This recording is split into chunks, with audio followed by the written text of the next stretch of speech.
오늘 말씀의 제목은 세상은 뭐요? IQ, 우리는 TQ. 네, 이 제목으로 우리 말씀을 함께 나누도록 할게요. 우리가 학교에 다닐 때 그 생각을 해보면요, 그 교육 과정을 쫙 거쳐오다 보면요, IQ 테스트를 합니다. 이게 인텔리전스 코션트라고 해가지고 지능 지수라고 하는 이 IQ 지능 지수라고 하는데요. 이것을 정말 많이 측정해요. 제가 학교 다닐 때를 잠깐 회상해 보면 한 학년이 지날 때마다 IQ 테스트를 한 번씩 했었던 것 같아요. 그래서 어떤 친구들은 올라서 좋아하기도 하고, 또 어떤 친구들은 더 낮아져서 막 슬퍼하기도 하고, 너는 원래 그렇잖아 하면서 막 놀리기도 하고, 막 넌 IQ가 돌고래구나 막 이러면서 이렇게 놀리기도 하면서 이렇게 IQ 테스트에 대한 기억들이 있어요. 지금 우리 중학교 다니는 친구들은 IQ 테스트를 하나요? 지금은 안 하는구나. 네, 과거가 되어버렸네요. IQ 테스트도. 네, 마찬가지로 IQ 테스트를 이제 넘어서 정말 많은 테스트들이 생겼어요. 사실 이 IQ 테스트는 이렇게 과거에 많이 성행했던 것인데 이제 요즘에는 막 굉장히 다양한 것들이 있습니다. 감성 지수는 EQ, 인성 지수는 PQ, 도덕 지수는 MQ, 건강 지수는 HQ, 그리고 또 재밌는 말로는 잔머리 지수가 또 있는데 그거는 또 JQ라고 이렇게 얘기할 만큼 무슨 Q들이 이렇게 많아요. 정말 많은 것들이 우리에게 관여하고 있다는 것입니다. 자, 이런 것들이 이제 세상의 사람들은 다른 상대방을 이제 평가하는 기준들이 됩니다. IQ가 높으면 이 사람은 똑똑한 사람, IQ가 낮으면 이 사람은 조금 지능이 낮은 사람. 이런 식으로 이제 평가하는 기준이 되는데요. 자, 우리 그리스도인들에게는 TQ라고 하는 것이 굉장히 중요하다는 거예요. 자, 오늘은 우리가 이 감사지수라고 하거든요. TQ, 이 감사지수. 이게 실제로 있는 것은 아니고요. 제가 Q에다가 앞에 땡스를 넣어가지고 이제 만든 단어입니다. 자, 오늘은 우리가 이 세상의 척도인 IQ, EQ, PQ, MQ, HQ 이런 것들을 잠시 내려놓고 우리가 가져야 하는 그 TQ, 우리 그리스도인들이 가져야 하는 그 감사지수에 대해서 우리가 한번 말씀을 통해 알아보는 시간이 되었으면 좋겠어요. 자, 그런 면에서 우리가 말씀을 다시 한 번만 읽어보고 넘어가도록 할게요. 한 번만 같이 읽어보도록 하겠습니다. 시작.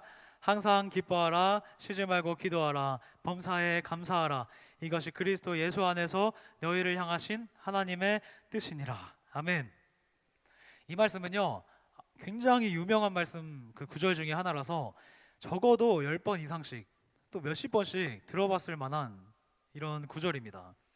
자, 먼저 우리가 18절 말씀에 보면 굉장히 부담스러운 말씀이 기록되어 있는 것을 보게 됩니다. 하나님은 그 말씀을 통해서 우리를 향하여 굉장히 강력하게 명령하고 계세요. 범사에 감사하라. 자, 이 말씀을 따른다면요, 감사하는 것은 어찌 감사는 해보겠어요. 자, 그런데 한 가지 우리의 눈에 걸리는 게 하나 있죠. 뭐예요? 범사에. 범사에라는 말이 걸리는 거예요. 이 범사에라는 말은 우리가 하는 모든 일에, 우리의 매사에, 우리의 모든 순간에 감사하라는 뜻이거든요.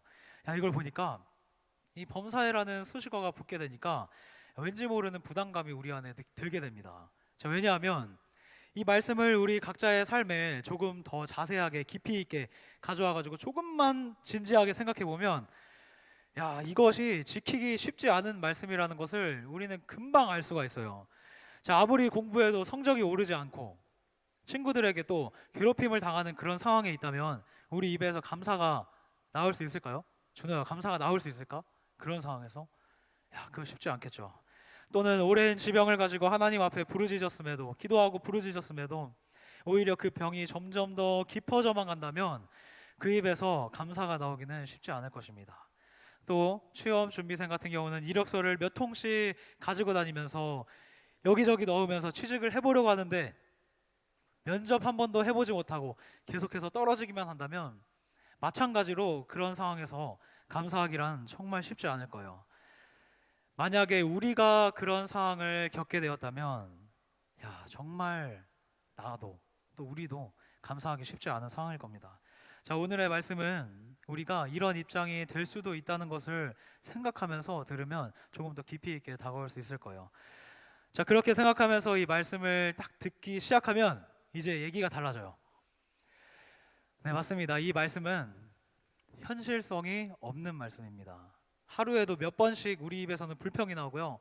하루에도 몇 번씩 우리 입에서는 짜증이 나오고 힘들다는 얘기가 나와요. 그런 말들을 입에 달고 사는 우리들은 이 말씀을 절대로 지킬 수가 없는 말씀이에요. 이렇게 비현실적인 말씀이기 때문에 이 말씀을 보면서 그래, 범사에 감사하라고 하셨으니까 내가 조금 더 한번 감사해 봐야겠다. 그래, 내가 조금 더 감사하기를 한번 힘써 봐야겠다. 이 정도 생각하고 적당히 이 정도 보고 넘어갈 수도 있을 거예요. 자, 그런데 이 말씀은 하나님이 우리에게 주신 명령이기 때문에 우리는 그렇게 쉽게 건너뛰고 넘어갈 수가 없습니다. 어떻게든 어떤 수를 써서라도 범사에 감사하라는 그 하나님의 말씀의 자리까지 우리가 한 번쯤은 올라가 볼 필요가 있다는 거예요. 자, 그렇다면은 우리가 주로 어떨 때 감사하다는 말을 사용하고 있나요? 네, 우리가 주로 감사하다는 말을 사용할 때를 자세히 보면 무엇인가 우리에게 좋은 일이 생겼을 때, 또는 우리에게 안 좋은 일이 생겼는데 그 일들이 해결되었을 때, 그럴 때 우리가 보통 감사하다는 말을 사용하게 됩니다. 또는 심히 걱정했던 일인데 일이 딱 닥치고 나니까 생각보다 그 일이 쉽게 풀렸을 때, 그럴 때 우리는 감사하다는 말을 이제 사용을 하게 돼요. 자, 이렇게 우리가 보편적으로 감사를 표현하는 모든 상황을 통틀어서 우리 그리스도인들의 그 언어로 표현하면요, 한마디로 이렇게 표현할 수 있습니다. 이것은 은혜 받았을 때 우리가 감사하다고 표현을 하고 있다. 이렇게 그리스도인들의 언어로서 정리를 할 수가 있어요. 그때 은혜를 받게 될 때 우리의 감사 지수가 높아진다는 거죠. 자, 우리가 은혜를 받았을 때 감사를 하게 되는 사람이라는 것을 우리가 이제 알게 되었다면요, 말씀의 자리까지, 범사에 감사하라고 하시는 그 하나님의 말씀의 자리까지 조금은 더 가까이 오게 된 거네요. 자, 은혜를 주시는 하나님을 경험하는 그 횟수를 우리가 늘리기만 하면, 그 경험하는 빈도수를 늘리기만 하면 우리가 조금씩 감사 지수가 높아지고 감사하는 숫자가 높아지면서 범사에 감사하는 자리까지 갈 수 있다는 말입니다. 자, 그렇다면 우리가 무엇을 하면 그 하나님의 은혜를 더 많이 경험할 수 있을까요? 이 질문 들으니까 딱 생각나는 것들이 있으시죠? 바로 그거예요. 지금 생각하시는 거, 기도와 말씀이죠. 바로 그것입니다. 말씀과 그 기도의 자리, 하나님 앞에 그 말씀 앞에 서는 시간이 늘어날 때 우리의 감사도 함께 늘어나게 되는 거예요. 그리고 하나님과 교제하는 시간인 그 기도의 시간이 늘어나게 될 때 우리의 감사도 같이 함께 늘어나게 되는 것입니다. 자, 그렇다면 말씀과 기도의 자리에 있는 시간이 늘어날 때 우리의 감사가 늘어나게 되는 그 이유는 무엇일까요? 그 원인은 무엇일까요? 하나님의 말씀에는 좋은 말씀이 가득하니까 말씀 가운데 은혜를 받고 이건가요? 또 아니면 기도하면 마음에 평안이 있기 때문에 그런 건가요?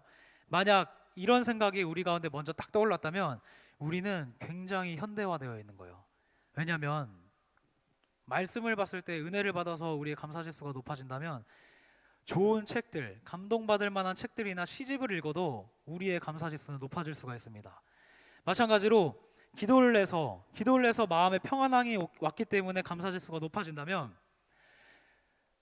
세상에서 얘기하는 명상을 해도 우리의 마음에 평안함이 생기고 감사지수가 높아질 수가 있어요. 그렇기 때문에 우리는 그 현대화된 것을 잠시 내려놓고 더 근원 깊은 곳으로 들어갈 필요가 있습니다. 말씀과 기도의 자리에 있을 때 감사가 늘어나게 되는 결정적인 이유는요, 예수 그리스도를 그 안에서 발견하기 때문이에요. 말씀을 보면서 그 안에서 예수님을 발견하기 때문이고요, 기도를 하면서 그 안에서 예수님이 발견되기 때문에 그 말씀과 기도의 자리에 있을 때 우리의 감사가 더 높아지는 것입니다. 우리가 예수님이라는 그 이름을 생각하면 굉장히 많은 생각들이 들죠. 정상적인 그리스도인이라면 예수님을 생각했을 때 가장 먼저 드는 생각이 나를 구원하신 것에 대한 기쁨과 그 감사한 마음이 가장 먼저 일어나게 될 것입니다. 그런데 저는요, 때때로 죄송한 마음이 들 때가 많아요. 예수님을 생각하면 죄송한 마음이 들 때가 종종 있습니다. 주님이 나를 구원하신 그 큰 은혜를 내가 받았는데 그럼에도 불구하고 나는 여전히 불평하고 있고 여전히 힘들다고 하고 있고 여전히 짜증내고 있고 여전히 분노하고 있고 이런 모습을 내 안에서 발견하면서 예수님의 이름이 떠올릴 때 구원받은 것에 대한 감사보다 그거보다 먼저 아휴 죄송합니다 주님, 이런 마음, 그 무거운 마음이 들 때가 저는 종종 있습니다. 우리 여러분들은 어떠신지 모르겠어요. 그렇게 되면, 그런 마음이 먼저 들기 시작하면 내 안에 있는 기쁨이 싹 사라져 버리는 거죠. 자, 그렇게 마음이 무거워지더라도 우리는 말씀과 기도의 자리에서 예수 그리스도를 만나기 위해서 계속 힘을 써야 됩니다. 계속 노력을 해야 돼요.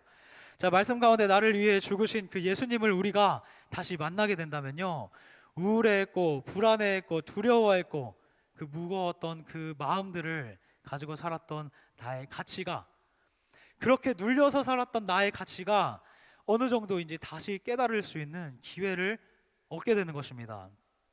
우리 예수님은요, 하나님이시면서 완전한 사람이 되셔서 이 땅 가운데 오셨어요.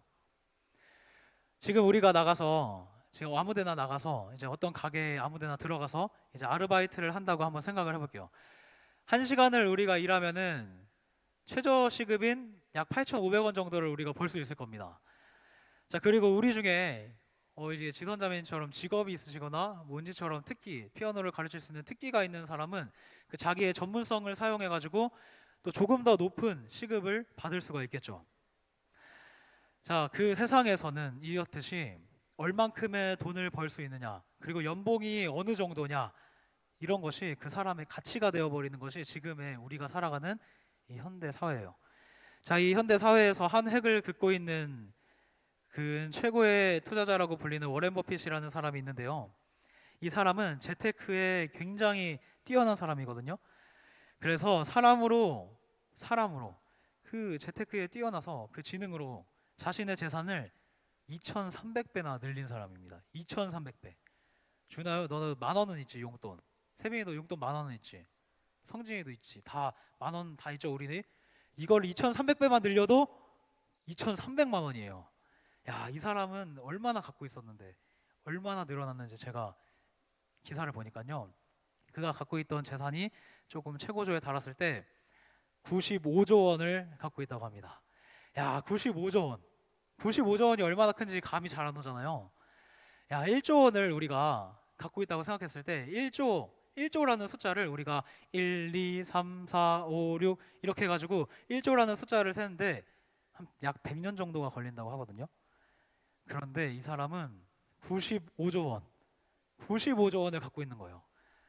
야, 올해 3월에 올라온 기사를 제가 보니까, 3월 25일에 올라왔던 기사를 보니까 워렌 버핏이라는 이 사람은 하루 사이에, 하룻밤 자고 일어났는데 그 사이에 7조 2천억이 재산이 증가했다고 합니다. 와, 제가 이것을 너무 궁금해가지고 24시간 시급으로 한번 나눠봤어요. 7조 2천억이면 이 사람 시급이 얼마인가, 1시간이라면 얼마를 버는가 나눠봤더니 1시간에 3천억 원을 법니다. 야, 아까 우리가 나가서 하루 동안 알바하고 1시간 동안 알바하면 얼마 번다고요? 8,500원. 하루 종일 일하면 약 10만 원에서 15만 원 정도 벌게 될 거예요. 자, 그것을 이제 봤을 때, 야, 이 워렌 버핏이라는 사람의 1시간의 가치는 저를 포함한 우리와 비교해 봤을 때 엄청나게 큰 차이가 우리와 있는 겁니다. 저는 하루 동안 열심히 일하면 10만 원, 이 사람은 1시간에 3천억 원. 야, 놀랍죠. 자, 그렇다면 워렌 버핏이라는 이 사람이 이 정도인데, 하나님이신 예수님께서 인간이 되셔서 십자가에 몇 시간 달려 있었냐면 6시간 달려 계셨거든요. 사람이 1시간에 버는 것도 지금 3천억 원인데, 우리 하나님이신 예수님께서, 그 놀라우신 분이 이 땅에 오셔서 십자가에 달려 계셨던 그 6시간은 얼마나 큰 가치를 갖고 있을까요? 여러분, 그것은 엄청난 비용입니다. 우리는 그 비용을 감히 상상할 수도 없어요. 그 값으로 우리를 사신 거예요. 그 값으로 우리를 구원하신 거예요. 그 6시간 예수님이 달려계셨던 그 생명의 값으로 우리와 맞바꾸신 겁니다. 그래서 우리의 가치는 셀 수 없는 놀라운 가치가 우리 안에 있는 겁니다. 그것이 어디에서 발견되냐면 예수님의 십자가를 말씀 가운데 대면하게 될 때, 그때 발견할 수 있게 되는 거예요. 이 예수 그리스도를 매일 말씀 속에서 만난다면 어떤 상황이라도 슬퍼할 만한 이유가 없어질 것이라고 생각합니다. 낙심할 만한 이유가 있을까요? 내가 그 3천억 원 벌고 하루에 7조 버는 그 사람보다 훨씬 더 높은 가치인 예수님이 이 땅에 오신 그 주님의 사랑으로 구원받았는데 낙심할 만한 이유가 있을까요? 우리는 이 시간에 다시 한번 슬픔을 이기게 하시는 그 주님의 은혜를 깨달을 필요가 있는 것입니다. 여러분, 이 시간에 기억하시기를 바라요. 어떤 슬픔이라도 주님이 우리를 구원하신 그 영적인 기쁨보다 뛰어난 슬픔은 결코 없습니다. 오늘 말씀을 따라서 여기까지 와보니까 이제 어느 정도 이해가 됩니다. 어디까지 이해가 가냐면 16절까지는 이해가 가요. 항상 기뻐하라. 여기까지는 되는 거예요. 야, 범사에 감사하라. 그 앞에서 선행되고 있는 기쁨, 그 구원받음에 대한 그 영적인 기쁨을 지금 이 시간에 우리가 확실하게 하는 것이 18절에 얘기하는 이 범사에 감사하는 삶을 살아가기 위한 첫 걸음, 첫 출발점이라는 것입니다. 자, 이제 우리 안에 영적인 기쁨을 누리면서 항상 기뻐하기를 결정했어요. 결정했지? 결정하셨어요? 아, 결정하셨죠. 항상 기뻐하기를 결정했어요. 근데 그렇게 사라집니까? 사라져요? 죄송하지만 안 사라져요. 저도 안 사라져요. 안타깝게도 우리의 마음은, 우리의 육신은 너무나 연약해가지고 쉽게 슬픔에 빠지고 쉽게 초조해지고 쉽게 불안해지고 쉽게 낙심하고 쉽게 넘어집니다. 그것까지 이미 모든 것을 다 아시는 하나님께서 우리에게 주시는 처방전이 뭐냐면 바로 그 16절 밑에 나온 바로 기도예요. 우리가 낙심하고 넘어지고 있을 때 그때라도 기도 가운데 나를 짓누르는 짐을 하나님께 맡긴다면 그 기도를 통해서 하나님이 나를 다시 영적인 기쁨의 자리로 계속해서 세워주신다는 것입니다. 그렇기 때문에 이 기도 앞에 수식어가 하나 붙어 있었죠. 뭐였죠? 뭐뭐하고 뭐뭐 말고 기도해라. 쉬지 말고 기도해라. 야, 이거예요. 쉬지 말고 기도해라. 우리가 병원에 갔다고 생각을 해볼게요. 병원에 가서 이제 처방전을 받아서 약국에 가서 처방전을 냈습니다. 그러면 이제 우리가 누구누구님 나오세요 해서 약을 딱 받아요. 그러면 그 약사들이 한결같이 뭐라고 하냐면요. 자, 하루에 3번, 식후 30분 후에 드세요. 제가 이 말을 갈 때마다 들어요. 하루에 3번, 식후 30분 후에 드세요. 이건 무슨 말이냐? 왜 이렇게 얘기하냐면요. 적절한 시기에 적절하게 반복적으로 약을 복용을 해야지 우리가 갖고 있던 감기나 질병들이 나을 수 있기 때문에 최고의 약과 함께 최고의 처방전을 약사들이 우리에게 주는 겁니다. 하루에 3번, 식후 30번씩 이 약을 드셔야지 나을 수 있습니다 라고 얘기하는 거죠. 마찬가지예요. 하나님이 주신, 우리에게 주신 기도의 처방전도 마찬가지입니다. 하나님은 매일 그리고 매 순간마다 우리에게 기쁨을 빼앗아갈 만한 그 사단의 역사가 있다는 것을 다 알고 계시는 거예요. 그래서 우리에게 뭐라고 말씀하세요? 쉬지 말고 기도해라. 너희가 기도를 하긴 하되 이 기쁨을 빼앗기지 않기 위해서, 항상 기뻐하기 위해서는 어떻게 해야 되냐면 쉬지 말고 기도해야지. 그래야지 기쁨을 빼앗기지 않을 수 있다라는 겁니다. 여러분, 이제는 이 말들 중에 느낌이 오시죠? 항상 기뻐하라, 쉬지 말고 기도하라, 범사에 감사하라. 여기 붙어있는 수식어들 우리가 처음 봤을 때는요 부담스러운 거예요. 어떻게 항상 기뻐할 수 있지? 어떻게 쉬지 말고 기도할 수 있지? 부담스러운 거예요. 나는 그렇게 할 수 없는 존재인데 하면서 하나님 앞에 죄송스럽기도 하고. 그런데 여러분, 우리가 말씀을 따라서 여기까지 딱 와보니까 야, 이 수식어들이 하나님이 우리를 항상 기뻐하게 하기 원하셔서, 기쁨의 자리를 우리를 항상 지켜주시기 원하셔서 주신 절절한 그 하나님의 그 절절하고 애절한 사랑이 담겨있는 수식어들이 이 항상, 쉬지 말고, 범사와 같은 단어라는 겁니다. 자, 이제 이에 대해서 마지막으로 주어지는 것이 뭐죠? 범사에 감사하라, 이거예요. 여기까지 말씀 끝입니다. 더 안 해도 돼요. 왜냐하면 이미 우리 안에 감사할 수 있는 이유가 충분히 생겼잖아요. 여기까지 말씀을 따라서 쭉 와보니까 감사할 수밖에 없는 거예요. 감사할 수밖에 없는 거예요. 항상 기뻐할 수 있도록 우리를 그 놀라운 가치로 구원해 주셔서, 세상은 나를 IQ로 평가하고, 세상은 나를 EQ로 평가하고, 나의 연봉으로 평가하고, 버는 돈으로 평가하는데 우리 주님은 그렇지 않으시고 나의 가치가 곧 너의 가치다 이렇게 말씀하시는 그 주님의 구원을 우리가 받았고, 그렇기 때문에 항상 기뻐할 수 있게 되었는데, 그뿐만 아니라 너희들이 그 기쁨을 빼앗기지 않기를 내가 원한다. 그래서 내가 너희를 향해서 장치를 하나 주는데 쉬지 말고 기도해라. 이렇게 하나님이 우리를 사랑하시는 그 마음이 너무나도 담겨있는 말씀의 음성인 것입니다. 이 말씀 앞에서 우리는 감사하지 않을 수가 없는 거예요.